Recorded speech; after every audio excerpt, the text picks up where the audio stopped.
Hello students, my self Poonam Kumawat और इस lecture में हम डिस्कशन करेंगे ट्रांसफर आरएनए के बारे में, यानी कि टीआरएनए। लास्ट लेक्चर में हमने आरएनए वर्ल्ड और आरआरएनए को समझा था। इस लेक्चर में हम देखेंगे टीआरएनए। टीआरएनए की अगर प्रेजेंस की बात करें, एक सेल के अंदर टोटल अमाउंट ऑफ टीआरएनए जो रहता है वो 10 to 15% है of the total RNA in a cell. ठीक है, और अगर इसकी बात करें ये कहाँ बनता है, तो synthesized in the nucleus by DNA। ठीक है, इसके अलावा इसके अदर नेम की बात करें, टीआरएनए के अदर नेम क्या क्या है, तो टीआरएनए को हम एज अ सोल्यूबल आरएनए यानी कि एसआरएनए के नाम से भी जानते हैं, और एक इसको हम अडप्टर आरएनए के नाम से भी जानते हैं। ठीक है, तो टीआरएनए जो है एज ए सोल्यूबल और एज ए अडप्टर है। इसके अलावा टीआरएनए जो है वो सबसे स्मॉलेस्ट आरएनए है, सबसे छोटा। अगर पूछा जाए कि स्मॉलेस्ट आरएनए कौन सा है, तो हम आंसर करेंगे टीआरएनए। लगभग 4s का इसका जो फॉर्मेशन है वो 4s रहती है। अब हम लोग डिस्कशन करते हैं टीआरएनए की स्ट्रक्चर के बारे में, जो कि बहुत ही इम्पोर्टेंट क्वेश्चन रहता है बोर्ड एग्जाम में भी। स्ट्रक्चर में अगर देखें तो इसकी दो तरह की स्ट्रक्चर रहती है, एक 2D एंड एक 3D। ठीक है, तो यानी कि हम इसकी दो स्ट्रक्चर्स के बारे में डिस्कशन करने वाले हैं। स्ट्रक्चर इसका जो है एक तो 2 डायमेंशियल स्ट्रक्चर है और एक हमारे पास 3 डायमेंशियल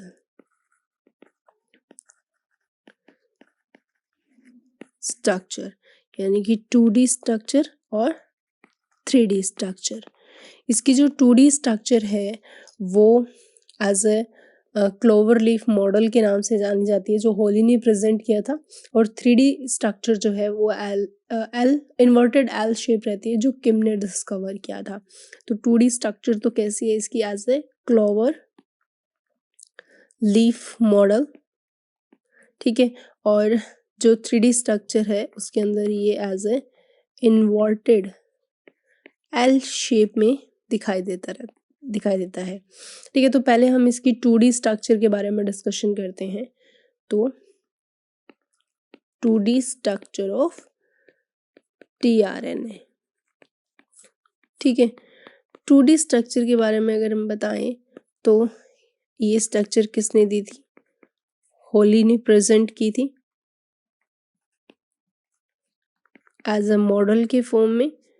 तो इसको क्लेवर लीफ मॉडल के नाम से जाना जाता है। ठीक है, क्लेवर लीफ के अंदर जो है वो एक्चुअल स्ट्रक्चर के अंदर टीआरएनए जो है वो एक कॉम्पैक्ट मॉलिक्यूल के फॉर्म में रहता है, और टीआरएनए की जो स्टैंड है वो आपस में कुछ इस तरीके से बाइंड अप होती है कि वो जगह जगह पे कुछ लूप्स और कुछ single stand double standard structure के फॉर्म में दिखाई देता है। ठीक है, तो अगर हम देखें 2D स्ट्रक्चर के अंदर, ठीक है, तो यहाँ पे एक पर्टिकुलर सीक्वेंस प्रेजेंट रहती है। सबसे इम्पोर्टेंट 3 प्राइम एंड की अगर हम बात करें तो 3 प्राइम एंड के ऊपर एक 3 न्यूक्लियोटाइड की बनी हुई, सबसे इम्पोर्टेंट क्वेश्चन रहता है कितने न्यूक्लियोटाइड की, 3 न्यूक्लियोटाइड की क्या प्रेजेंट होती है, एक पर्टिकुलर सीक्वेंस प्रेजेंट होती है, और इस सीक्वेंस को हम CCA देखते हैं। ठीक है, ये जो CCA सीक्वेंस है वो 3 प्राइम एंड पे प्रेजेंट रहती है। 3 प्राइम एंड के बारे में डिस्कशन करें तो 3 प्राइम एंड जो है इसको हम एज ए एक्सेप्टर एंड के नाम से भी जानते हैं। एक्सेप्टर एंड क्यों, क्योंकि टीआरएनए जो है वो अमीनो एसिड को अपने साथ बाइंड करके प्रोटीन सिंथेसिस में हेल्प करता है, यानी कि ये बेसिकली ट्रांसफर करता है अमीनो एसिड का। तो अमीनो एसिड का जो प्रेजेंस है या उसको किस एंड पे एक्सेप्ट किया जाता है, तो टीआरएनए की 3 प्राइम एंड जो है वो अमीनो एसिड को एक्सेप्ट करती है। तो हम बोल सकते हैं यहाँ पे कि टीआरएनए जो है वो एक्सेप्ट करता है amino acid at acceptor points, ठीक है। और यहाँ पे ये जो एंड रहता है वो 3 प्राइम एंड रहता है, तो हम बोल सकते हैं कि यहाँ पे जो अमीनो एसिड होता है, ये भी बहुत इंपॉर्टेंट क्वेश्चन है, amino acid binds to 3 prime end by its carboxylic group, ठीक है। और वहीं हम सेकंड आर्म की बात करें, इसके 5 प्राइम एंड की बात करें, तो टीआरएनए का जो 5 प्राइम एंड है इसके पास ग्वानिन की प्रेजेंस रहती है, यानी कि all the 5 prime end are having guanine की प्रेजेंस हमें देखने को मिलती है। टीआरएनए जो है वो फोल्ड होता है कुछ इस तरीके से, और जब वो फोल्डिंग करता है तो जो कॉम्प्लीमेंट्री नाइट्रोजन बेस पेयर है वो एक दूसरे के पास आके अपने आप में हाइड्रोजन बॉन्ड का फॉर्मेशन कर देता है, ठीक है। तो जो मॉलिक्यूल है, मॉलिक्यूल ऑफ टीआरएनए जो है फोल्ड होता है, and due to folding some complementary sequence जो प्रेजेंट होती है वो कुछ इस तरीके से एक दूसरे के सामने आते हैं, nitrogen bases come across with each other and form करते हैं हाइड्रोजन बॉन्ड। इस वजह से टीआरएनए की जो स्ट्रक्चर है वो हमें as a look like double standard present होती है, बट एक्चुअल में वो सिंगल स्टैंड ही होता है। लेकिन ऐसा नहीं है कि पूरा का पूरा कॉम्प्लीमेंट्री स्टैंड एक दूसरे से अटैच हो जाती है, कुछ ऐसे प्लेसेस भी देखने को मिलते हैं जहाँ पे ये हाइड्रोजन बॉन्ड नहीं बनते हैं। तो ऐसे places where hydrogen bond are not formed, and these places are known as loop। इनको हम एज अ लूप के नाम से जानते हैं। टीआरएनए की अगर हम बात करें तो टीआरएनए के अंदर तीन मेन लूप हमें दिखाई देते हैं। तो लूप्स की अगर हम बात करें तो ये 3 टाइप के लूप हमें 3 types of loops present in tRNA according to clover loop model, ठीक है। तो ये कौन कौन से हैं? फर्स्ट लूप को हम टी साई सी लूप के नाम से भी जानते हैं, या फिर इसको एज ए अटैचमेंट लूप के नाम से भी जानते हैं, ठीक है। सेकंड जो लूप है उसको हम रिकॉग्नाइजेशन लूप के नाम से जानते हैं, ठीक है। और थर्ड जो लूप है उसको डीएचयू लूप के नाम से जानते हैं। तो हम इन तीनों लूप्स को डिटेल में डिस्कशन करेंगे। तो टीआरएनए का जो पहला लूप है टी साई सी लूप, इसके बारे में अगर हम डिस्कशन करें, टी साई सी लूप जिसको एज ए अटैचमेंट लूप के नाम से जाना जाता है।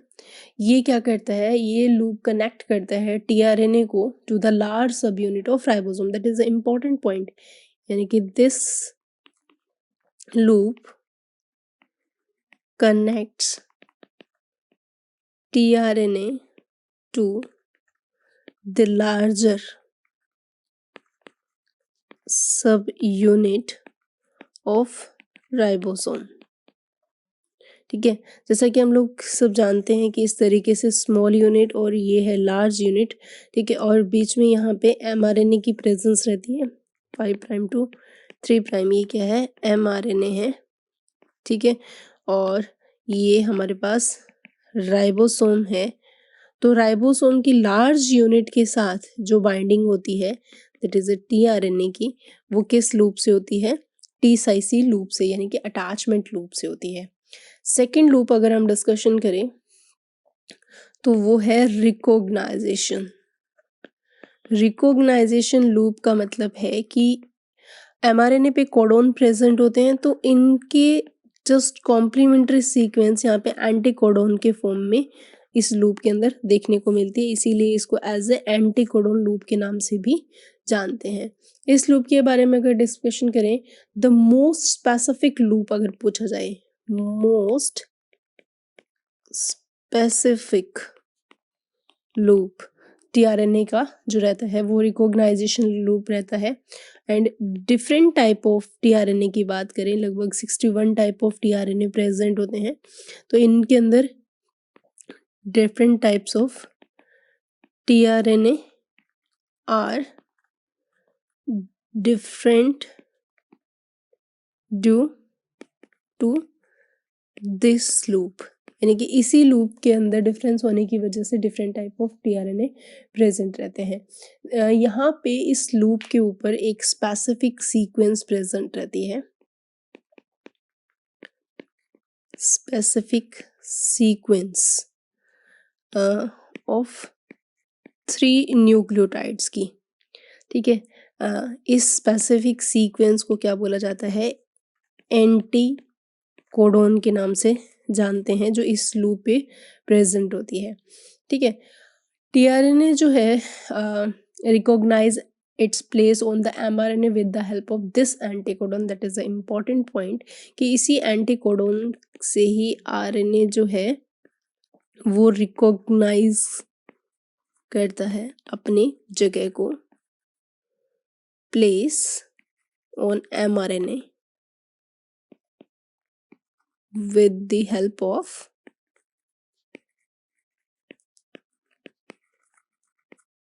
एंटीकोडोन, ठीक है। एंटीकोडोन बेसिकली tRNA पे प्रेजेंट होते हैं and it is a complementary sequence जो होती है इस एंटीकोडोन की, वो हमें mRNA पे देखने को मिलती है। That is a important point कि the anticodon of tRNA recognize its complementary sequence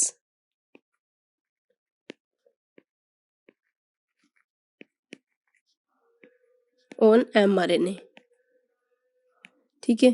and this complementary sequence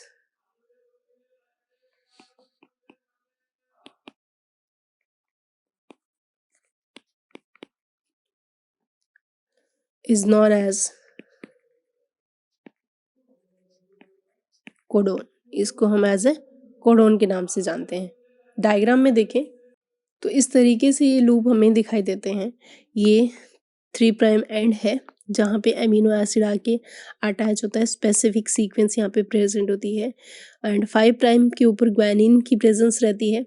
इस तरीके say that is a first loop, that is a second जो कि एज ए एंटीकोडोन लूप है, और यहाँ पे 3 nucleotide की कोई भी कॉम्प्लीमेंट्री सीक्वेंस हमें देखने को मिल सकती है जिसकी mRNA पे प्रेजेंट होती है। 3 न्यूक्लियोटाइड की एक स्पेसिफिक सीक्वेंस हमें देखने को मिलती है जिसकी कॉम्प्लीमेंट्री सीक्वेंस हमें mRNA पे देखने को मिलती है, और ये है थर्ड लूप DHU लूप, यानी कि जो T-साइसी लूप है वो लार्ज यूनिट से जोड़ने के लिए होता है, large sub unit of ribosome से, ठीक है। और एंटीकोडोन लूप के ऊपर स्पेसिफिक 3 न्यूक्लियोटाइड की सीक्वेंस है और इसकी जो कॉम्प्लीमेंट्री सीक्वेंस हमें mRNA पे देखने को मिलती है। और अब हम देखते हैं कि DHU लूप का क्या फंक्शन है। तो tRNA की जो स्ट्रक्चर है वो किस इस तरीके से देखने को मिलती है। अगर यहाँ पे देखोगे ये जो सेगमेंट है वो एज अ हमें डबल स्टैंडर्ड के फॉर्म में देखने को मिलते हैं, जबकि ये जो अनपेयर्ड स्ट्रैंड रहते हैं वो एज अ लूप के फॉर्म में देखने को मिलते हैं। इसके अलावा टीआरएनए के ऊपर एक बहुत ही यूनिक स्ट्रक्चर देखने को मिलती है, एक्स्ट्रा आर्म, जिसका अभी तक फंक्शन जो है वो अननोन है। फंक्शन अभी तक नहीं पता, तो एज अ नॉट फंक्शनल इसको कंसिडर किया जाता है, लेकिन ये वेरिएबल के लिए, वेरिएबिलिटी ऑफ टीआरएनए के लिए बहुत इंपॉर्टेंट रोल प्ले करती है। ठीक है, अब हम इसका थर्ड लूप डिस्कशन करते हैं, जो कि क्या है, DHU लूप। ठीक है, DHU लूप की अगर बात करें तो इसको हम एक और नाम से जानते हैं, और वो नाम है aminoacyl synthetase recognization loop. ठीक है, रीजन क्या है कि इस लूप पर अमीनो एसाइल सिंथेटेज एक specific type of enzyme present होता है। यानी कि इस लूप में क्या प्रेजेंट है, एक स्पेसिफिक टाइप ऑफ एंजाइम, और उस एंजाइम का नाम क्या है, अमीनो एसाइल सिंथेटेज एंजाइम। ठीक है, ये जो एंजाइम है, इस एंजाइम की अगर हम फंक्शन की बात करें, इस एंजाइम का फंक्शन क्या है, तो बड़ा ही इम्पॉर्टेंट रोल प्ले करता है एंजाइम। ये एक्टिवेट करता है specific type of amino acid को। तो इसका फंक्शन क्या है, activate a specific type of amino acid. ठीक है, यानी कि अमीनो एसिड सेल के साइटोप्लाज्म में प्रेजेंट होते हैं। 20 टाइप के अमीनो एसिड साइटोप्लाज्म में इनएक्टिव फॉर्म में प्रेजेंट होते हैं। तो उन इनएक्टिवेटेड अमीनो एसिड को एक्टिवेट करने का काम यहाँ पे कौन सा एंजाइम कर रहा है, अमीनो एसाइल सिंथेटेज एंजाइम, और वो DHU लूप के अंदर प्रेजेंट होता है। और अगर हम बात करें इस एंजाइम के बारे में, तो 20 टाइप ऑफ एंजाइम प्रेजेंट होते हैं अमीनो एसिड, यानी कि 20 टाइप ऑफ अमीनो एसिड है, तो 20 टाइप ऑफ ये एंजाइम्स की प्रेजेंस हमें देखने को मिलते हैं। तो there are 20 types of enzyme for 20 types of amino acids. ठीक है, तो क्या होता है कि जैसे ही अमीनो एसिड इनएक्टिवेट होते हैं, यानी कि अगर हम देखें यहाँ पे कि अमीनो एसिड के साथ ही एंजाइम जुड़ जाता है और जुड़ के उसे एक्टिवेट कर देता है, तो क्या होता है, after activation of this enzyme attach the amino acid to the 3' end of tRNA. That is a very very important point. ठीक है, अगर हम सिंप्लीफाई, अगर हम बात करें, तो function of the DHU loop, it is the recognize the specific aminoacyl synthetase enzyme for the activation of the specific type of amino acid. ठीक है, अब हमारे पास देखते हैं कि टीआरएनए एमआरएनए से कैसे अटैच रहता है। तो इस डायग्राम में हम देख सकते हैं कि ये जो टीआरएनए है, टीआरएनए का ये एंड तो अमीनो एसाइल को अटैच करता है। ये टी साइसी लूप है, ये एक एक्स्ट्रा आर्म रहती है, और ये है एंटीकोडोन लूप। इस एंटीकोडोन लूप के ऊपर 3 न्यूक्लियोटाइड के एक स्पेसिफिक सीक्वेंस है CUC, और ये है एमआरएनए। एमआरएनए के ऊपर 3 न्यूक्लियोटाइड के क्या बने होते हैं, कोडोन्स बने होते हैं। ठीक है, और अगर आप देखो तो इन CUC ये तो सीक्वेंस प्रेजेंट है टीआरएनए पे, इसकी जो कॉम्प्लीमेंट्री सीक्वेंस जो हमें देखने को मिलेगी एमआरएनए पे, कुछ इस तरीके से। तो ये एमआरएनए पे है और ये टीआरएनए के ऊपर प्रेजेंट रहती है, और फिर यहाँ पे प्रेजेंट होता है DHU लूप। तो इस तरीके से टीआरएनए अपने ऊपर एमिनो एसिड को बिठा के 3' एंड पे और किसको रिकॉग्नाइज करता है? कोडोन को रिकॉग्नाइज करता है। तो हर एक कोडोन के लिए टीआरएनए प्रेजेंट होता है, लेकिन स्टॉप कोडोन के लिए टीआरएनए नहीं प्रेजेंट होता।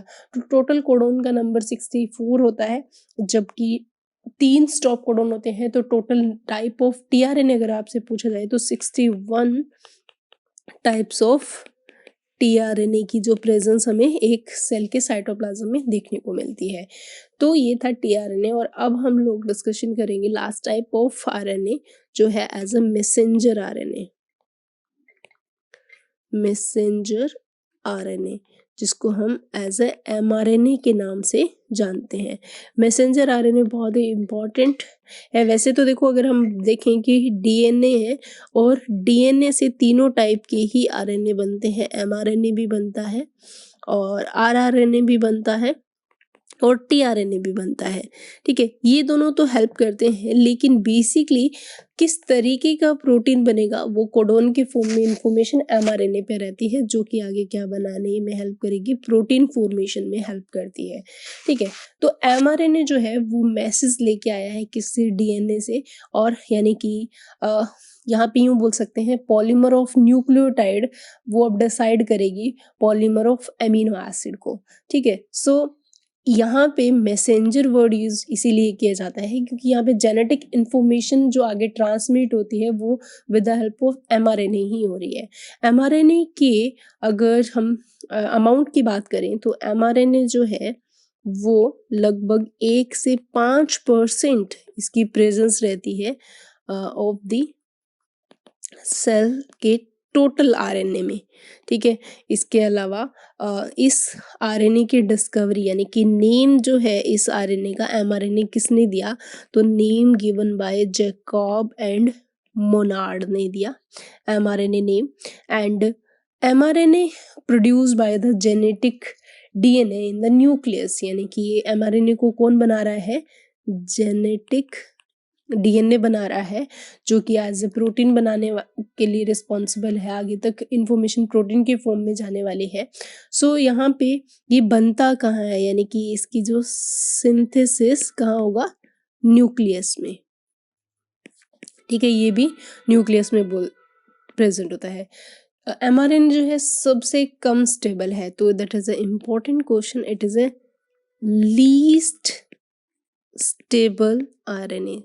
सबसे कम स्टेबल अगर आरएनए पूछा जाए तो आरआरएनए होता है। डायग्राम में देखें तो ये कुछ इस तरीके से दिखेगा। तो इस डायग्राम में आप देख सकते हो कि ये एक एमआरएनए है, और एमआरएनए पे 3-3 न्यूक्लियोटाइड के इस तरीके से कोडोन्स प्रेजेंट होते हैं। और इन कोडोन के जो एंटी कोडोन है वो हमें कहाँ देखने को मिलेंगे? टीआरएनए पे। और टीआरएनए जो है वो अपने साथ किसको बाइंड करके लेके आता है? एमिनो एसिड को। लेकिन टीआरएनए और एमआरएनए को दोनों को जोड़ने के लिए यहाँ पे कौन रिस्पॉन्सिबल था? राइबोसोम। और राइबोसोम किसका बना होता है? आरआरएनए। तो इन शॉर्ट प्रोटीन को बनाने के लिए हमें एमआरएनए, टीआरएनए और आरआरएनए तीनों की ज़रूरत रहती है। राइबोसोम को हम प्रोटीन मेकिंग फैक्ट्री के नाम से भी जानते हैं। सो इस तरीके से हमने यहाँ पे इस क्लास के अंदर टीआरएनए और आरआरएनए को डिस्कशन किया। नेक्स्ट क्लास में मिलते हैं एक नए टॉपिक के साथ। तब तक के लिए stay happy, keep studying. Thank you.